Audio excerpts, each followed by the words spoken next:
মাদ্রাল হনুমান মন্দির, যা মাদ্রাল মহাবীর মন্দির হিসেবেও পরিচিত, পশ্চিমবঙ্গের উত্তর 24 পরগনা জেলার নৈহাটির কাকিনাড়া রেল স্টেশনের নিকটে অবস্থিত একটি ঐতিহাসিক ও জাগ্রত মন্দির।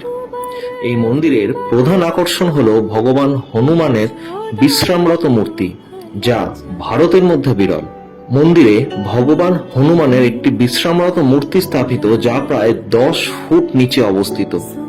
এই ধরনের মূর্তি ভারতে অত্যন্ত বিরল।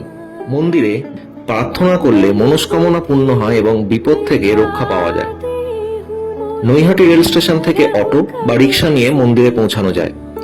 যাত্রার সময় কাকিনাড়া এবং মাদ্রাল এই দুটি স্থানের নাম নিশ্চিত করে নেবেন, কারণ কিছু অটো কাকিনাড়া স্টেশনে নামিয়ে দেয়। মাদ্রাল হনুমান মন্দিরের আশেপাশে কিছু অন্যান্য মন্দিরও রয়েছে, যেমন শিব মন্দির। কাকিনাড়া অঞ্চলে একটি কালী মন্দিরও রয়েছে, যা স্থানীয়দের মধ্যে জনপ্রিয়। এখন এটাই একমাত্র শান্তিধাম। আসুন দর্শন করুন আর অন্যকেও জানান।